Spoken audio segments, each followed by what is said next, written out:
السلام علیکم ورحمۃ اللہ وبرکاتہ۔ بسم اللہ الرحمن الرحیم۔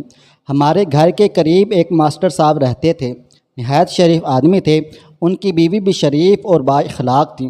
یہ متوسط درجے کے لوگ تھے۔ پھر بھی محلے کی کوئی ضرورت مند عورت ماسٹرنی کے گھر آ جاتی اور ان سے اپنی ضرورت بیان کرتی تو وہ اس کی مدد کرنے کی حد المقدور کوشش کرتی تھیں۔ امی جان سے ان خاتون کی بہت بنتی تھی۔ دونوں ہم مزاج تھیں۔ کوئی دن ایسا نہ جاتا تھا کہ وہ امی کو کچھ نہ کچھ پکا کر نہ بھیجتی ہوں۔ والدہ بھی اسی طرح موسم کی ہر سوغات انہیں بھجواتی تھیں۔ ماسٹر صاحب بے اولاد تھے۔ ماسٹرنی سارا دن گھر میں اکیلی ہوتی۔ محلے کی کوئی عورت آ جاتی تو نہال ہو جاتی۔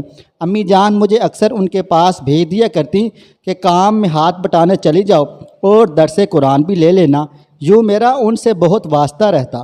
وہ پابند صوم و صلات تھیں۔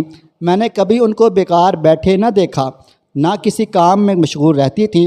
اللہ تعالیٰ نے خوشحالی دی تھی، عزت بھی دی تھی، مگر اولاد کی نعمت سے محروم تھی، جس کا ان کو بھی بہت قلق رہتا تھا۔ وہ مجھے اور میرے بھائی صابر کو اپنے بچوں کی طرح چاہتی تھی۔ عید پر نئے جوڑے اور عیدی دیتی۔ اللہ تعالیٰ کو اپنے نیک اور اچھے بندوں سے پیار ہوتا ہے، شاید اسی لیے اپنے پیاروں کو جلد اپنے پاس بلا لیا کرتا ہے۔ ماسٹرنی بھی جلد اس دنیا سے سدھار گئیں اور ماسٹر صاحب اکیلے رہ گئے۔ کچھ دن وہ بے حد سوگوار رہے۔ امی جان اکثر کھانا صابر بھائی کے ہاتھ بھجوا دیا کرتی، مگر ایسے سلسلے زیادہ دنوں تک نہیں چلتے۔ ماسٹر صاحب کو کھانے اور دیگر گھریلو کاموں کے لیے بہت تکلیف رہنے لگی۔ تب ایک دن انہوں نے والد صاحب سے کہا، بھابھی جان سے کہو ہمارے لیے کوئی مناسب خاتون کا رشتہ تلاش کر دیں، ہمیں گھر کی دیکھ بھال کے لیے دقت رہتی ہے۔ والد نے امی جان سے تذکرہ کیا۔ وہ بولی، ماسٹر صاحب کی عمر 50 سال کے لگ بھگ ہوگی، کوئی ادھیڑ عمر خاتون عقد ثانی کے لیے مناسب رہے گی۔ میں محلے میں ذکر کروں گی، ایسا کوئی رشتہ مل گیا تو ضرور یہ نیک کام کرا دیں گے۔ والدہ تو ڈھونڈتی رہ گئیں۔ ایک دوست کے توسط سے ماسٹر صاحب کو عقد ثانی کے لیے رشتہ مل گیا۔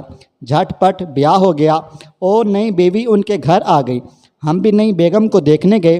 دیکھ کر حیران و پریشان رہ گئے۔ یہ نئی بیگم بمشکل 18-20 برس کی ہوں گی، خوش شکل، گوری چٹی اور فیشنیبل۔ ان کی چال ڈھال میں جیسی بجلیاں بھری تھیں۔ ہاتھ بھر کانچ کی چوڑیاں پہنتی تھی، سرخی پاؤڈر، خوشبو کی شوقین، ایسا زیور پہنتی تھی جو کھنکتا ہو۔ ان کا نام نیلوفر تھا۔ سب کا خیال تھا نئی دلہن ہے اس لیے اتنی بنی سنوری رہتی ہے، لیکن نہیں، ان کا بناؤ سگار ہمیشہ ہی قائم رہا نئی دلہن جیسا۔ اگرچہ شادی کو 4 برس بیت گئے تھے، میں اب بھی ان کے گھر پہلے کی طرح جاتی نہیں تھی، کیونکہ ماسٹرنے کی بات اور تھی۔ امی مجھے نیلوفر کے پاس بھیجنا زیادہ پسند نہ کرتی تھی، انتہائی ضرورت کے تحت چلی جاتی۔ البتہ صابر کو وہ کسی نہ کسی کام سے روز بلوا لیتی، چاہے بجلی کا بل بھروانا ہو یا نل ٹھیک کرانا ہو۔ پہلے بھی وہ ماسٹر صاحب کس طرح کے چھوٹے چھوٹے کام کر دیا کرتا تھا اور اب بھی کر دیتا تھا، کیونکہ ماسٹر صاحب نے اس کو پڑھایا تھا۔ جب امتحان ہوتے باقاعدگی سے اسے گھر آ کر امتحان کی تیاری کراتے تھے۔ اس خاتون سے بھی ماسٹر صاحب کے ہاں اولاد نہ ہو سکی، تاہم نیلوفر کو اس بات پر قلق نہ تھا۔ وہ ہمیشہ خوش باش نظر آتی۔ البتہ محلے والیاں بہت جلد اس کے بارے میں عجیب و غریب باتیں کرنے لگی جو کسی طرح بھی خوش آئند نہ تھی۔ ان باتوں کا چرچا سارے محلے میں رہتا، تاہم ماسٹر صاحب بیچارے ان سے بالکل بے خبر تھے۔ بانکا ہمارے محلے سے اگلے محلے میں رہتا تھا۔ اصل نال تو ابرار تھا، مگر اس کے لباس اور وضع قطع کی وجہ سے ان حضرت کو سب بانکا کہتے تھے۔ یہ لمبا چوڑا، خوب رو، کستری بدن کا نوجوان تھا۔ عمر میں کوئی 24 کے قریب ہوگا، مگر ادائیں لڑکوں والی تھیں اور شوق رومال گلے میں لپیٹے رکھتا تھا۔ بانکا کھاتے پیتے گھرانے کا تھا، تبھی اسے کمانے کی فکر نہیں تھی۔ سارا وقت محلے کے بیکار اور نکمے لڑکوں میں گزار دیتا۔ ان سے ملنے یہ دوسرے تیسرے دن یہاں آ جاتا اور اس دوران اس کی جان پہچان کسی طرح نیلوفر سے ہو گئی۔ ماسٹر صاحب اکثر کام صابر بھائی کے ذمہ لگا جاتے، مثلاً سبزی لا دینا، سوئچ بورڈ ٹھیک کرا دینا۔ یہ کام صابر بھائی ان کے گھر جا کر کرتا تھا۔ ایک دن صابر کسی کام سے استاد صاحب کے گھر گیا۔ نیلوفر گھر کا بیرونی دروازہ بند کرنا بھول گئی۔ صابر جو ہی کمرے کی طرف گیا، اس نے بانکے کو نیلوفر کے پاس بیٹھے دیکھا۔ وہ چکرا گیا کہ اس آوارہ منش کا ادھر کیا کام۔ وہ 9 عمر لڑکا تھا، پس گھبرا کر الٹے قدموں لوٹ آیا اور اس بات کا کسی سے تذکرہ نہ کیا۔ نیلوفر نے بھائی کو پلٹ کر جاتے دیکھ لیا تھا۔ وہ سہم گئی۔ اس کا خیال تھا ضرور صابر ماسٹر صاحب سے بات کرے گا، مگر صابر نے انہیں کچھ نہیں بتایا۔ سوچ کر کہیں بات طلاق یا خون خرابے تک نہ پہنچ جائے وہ چپ ساتھ گیا۔ اس دن کے بعد صابر ان کے گھر جانے سے کترانے لگا۔ مجھے بھی منع کر دیا، اگر ماسٹرنی بلائے بھی تو مت جانا۔ اب میرے دل میں کسک ہوئی کہ ماسٹر صاحب بیچارے کتنے سیدھے سادے اور شریف ہیں، مگر ان کی بیوی ان کو دھوکہ دے رہی ہے۔ وہ صبح ہی گھر سے نکل جاتے، ان کے جانے کے بعد یہ اکیلی منمانی کرتی۔ اب سمجھ میں آیا محلے کی عورتیں کیوں اس سے ملنا پسند نہیں کرتیں اور اسے برا بھلا کہتی ہیں۔ مجھے نیلوفر سے نفرت محسوس ہونے لگی۔ ایک دن میری کاپی ختم ہو گئی، ہوم ورک کرنا تھا، نئی کاپی لینے محلے کی قریبی دکان پر گئی۔ واپسی پر کیا دیکھتی ہوں کہ نیلوفر دروازے پر کھڑی ہے۔ مجھے دیکھ کر آواز دی، شاد بی بی ذرا ادھر آنا، مجھے کچھ چیزیں منگوانی ہیں، وہ لکھ دو۔ صابر سے کہنا لا دے گا۔ مجبوراً میں ان کے گھر چلی گئی۔ انہوں نے کاپی پنسل لا کر دی اور سودا لکھوانے لگی۔ مجھے ماسٹرنی کے گھر میں جاتے صابر نے دیکھ لیا تھا، چونکہ منع کر چکا تھا کہ میں ان کے گھر نہ جایا کروں۔ غصے سے میرے پیچھے آ گیا اور گھورنے لگا۔ ماسٹرنی سمجھ گئی، بولی صابر اس پر کیوں غصہ نکال رہے ہو؟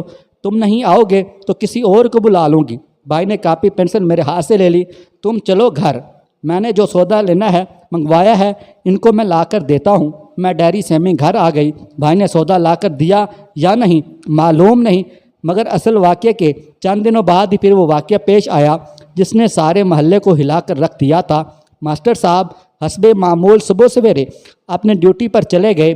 کسی محلے دار نے بانکوں کو ان کے گھر کے اندر جاتے دیکھ لیا۔ اس نے گھر سے باہر تالا لا کر ماسٹر صاحب کے بیرونی دروازے کو باہر سے مقفل کر دیا اور محلے کے لوگوں کو گھر کے دروازے کے باہر کھڑا کر کے ماسٹر صاحب کو بلانے چلا گیا۔ لوگوں کی آوازیں پر بانکے کو خطرے کا احساس ہو گیا۔ وہ کسی طرح گھر کی پچھلی دیوار سے کود کر فرار ہو گیا۔ جب ماسٹر صاحب گھر پہنچے تو لوگوں نے بتایا کوئی تمہارے گھر کے اندر ہے، اس لیے ہم نے تالا لگا دیا ہے۔ اکثر یہ تمہاری غیر موجودگی میں گھر جاتا ہے۔ ہم چاہتے ہیں تم خود اسے نمٹ لو اور اس کے آنے کا سبب دریافت کرو۔ بیچارے ماسٹر صاحب کا رنگ سفید پڑ گیا۔ کانپتے ہاتھوں سے دروازہ کھولا۔ جب اندر گئے تو وہاں کوئی موجود نہ تھا، صرف نیلوفر بیگم تھی۔ بہرحال اتنے سارے محلے کے لوگوں کی بات کو وہ نظر انداز نہیں کر سکتے تھے۔ بیوی سے پوچھا وہ کون ہے جو میری غیر موجودگی میں یہاں آتا ہے؟ نیلوفر نے خاموشی اختیار کر لی تو ماسٹر صاحب نے غصے سے اسے پیٹنا مارنا شروع کر دیا۔ شور کی آواز سن کر محلے کے دو بزرگ گھر کے اندر گئے اور انہوں نے استاد صاحب کو مار پیٹ سے روکا اور مشورہ دیا کہ اس خاتون کو ان کے میکے چھوڑ آئیں اور وہاں ان کے بزرگوں کی موجودگی میں اس معاملے کا فیصلہ کر لیا جائے۔ نیلوفر کا میکا گاؤں میں تھا۔ شام ہی کو ماسٹر صاحب نے سامان بدوایا اور بیوی کو میکے چھوڑنے چلے گئے۔ 4 دن بعد وہ واپس آئے مگر اکیلے، بیوی ساتھ نہیں آئی تھی۔ محلے والے یہ سمجھ رہے تھے کہ نیلوفر کو میکے چھوڑ آئے ہیں، مگر 2 روز بعد ہی پولیس آ گئی اور ماسٹر صاحب کو گرفتار کر کے لے گئی تھی۔ والد صاحب پتہ کرنے چلے گئے۔ پتہ چلا استاد صاحب نے ایک پہاڑی نالے کے پاس بیٹھ کر بیوی کو اعتماد میں لیا اور معافی کا وعدہ کر کے سچی بات کہنے پر اصرار کیا۔ میٹھی ٹھنڈی باتیں کی اور یہ قسم بھی کھائی کہ اگر تم سچ بتا دو گی تو جسے تم پسند کرتی ہو طلاق دے کر تمہاری شادی اسی سے کرا دوں گا۔ وہ بیوقوف ان کے بھرے میں آ گئی۔ بتا دیا کہ آپ کے ساتھ مطمئن زندگی نہیں گزار سکتی، آپ مجھ سے عمر میں بہت بڑے ہیں، میں اولاد کی آرزو رکھتی ہوں، مجھ پر رحم کریں اور آزاد کر دیں، میں بانکے کے ساتھ شادی کرنا چاہتی ہوں۔ یہ بات میرے والد اور بھائیوں کو نہ بتانا ورنہ وہ میرا نہیں آپ کا ساتھ دیں گے اور مجھے دوبارہ آپ کے ساتھ جانے پر مجبور کر دیں گے۔ ساری رام کہانی ماسٹر صاحب نے ٹھنڈے دل سے سن لی اور پھر اسی وقت بیوی کو بہتے نالے میں دھکا دے کر اس سے خلاصی حاصل کرنے کے بعد وہ 2-3 دن ایک دوست کے گھر میں سکون سے رہتے رہے اور چوتھے روز گھر واپس آ گئے تھے۔ نہ جانے کس نے پولیس کو اطلاع کر دی اور یوں جب پولیس نے ان کو دھر لیا تو انہیں پولیس کے سامنے اعتراف کرنا پڑا کیونکہ مار پیٹ کے وہ متحمل نہیں ہو سکتے تھے۔ نیلوفر کو اونچائی سے دھکا دیا گیا تھا۔ تیز بہاؤ میں بہتی لاش آگے جا کر ایک پتھر میں اٹک گئی۔ ماسٹر صاحب تو اپنی دانست میں نیلوفر کا کام تمام کر کے گھر لوٹ آئے تھے، مگر لاش مل جانے کی وجہ سے ان کی بیوی کے میکے والوں نے ان کے خلاف رپورٹ درج کرا دی۔ اس طرح پولیس والے ان کو گرفتار کر کے لے گئے۔ مجھے آج بھی یہ سوچ کر دکھ ہوتا ہے کہ ماسٹر صاحب جیسے اچھے آدمی کے ساتھ حالات نے کیا ستم کیا۔ قتل جیسا جرم ان سے سرزد ہو گیا۔ کاش نیلوفر اچھی عورت ہوتی تو ان کو جیل نہ کاٹنی پڑتی۔ کچھ لوگ یہ بھی کہتے ہیں کہ ماسٹر صاحب کو سوچ سمجھ کر دوسری شادی کرنی چاہیے تھی۔ آخر انہوں نے کیوں اپنے سے خاصی کم عمر لڑکی سے بیاہ کر لیا، اور بیاہ کیا تو اس بات کا دھیان نہ رکھا کہ ہر لڑکی کو شادی کے بعد اولاد کی آرزو ہوتی ہے۔ ہر عورت اولاد کی خوشی دیکھنا چاہتی ہے۔ اگر ان کے ہاں اولاد نہیں ہو سکتی تھی تو کسی عمر رسیدہ بیوہ سے بیاہ کر لیتے جس کے بچے ہوتے، تاکہ اس عورت کا کلیجہ ٹھنڈا رہتا، ان کے بچوں کی کفالت کا ثواب بھی ان کو ملتا رہتا۔ غرض جتنے منہ اتنی باتیں، لیکن ہم ماسٹر صاحب کے احسان مند تھے کہ ہمیں پڑھایا تھا، لکھایا تھا، اور بڑی ماسٹرنی کو یاد کرتے تھے جو ہم سے پیار کرتی تھیں۔ یہ گھرانہ محلے میں مثالی تھا جو حالات کی ستم ظریفی سے تباہ ہو گیا۔ سچ ہے، زندگی کا ہر فیصلہ بہت سوچ سمجھ کر کرنا چاہیے، ورنہ کبھی کبھی تباہی مقدر بن جاتی ہے اور انسان اس بربادی سے کے پہلو سے نہیں بچا سکتا۔ دوستو، ویڈیو پسند آئی ہے، اس ویڈیو کو لائک کریں، شیئر کریں۔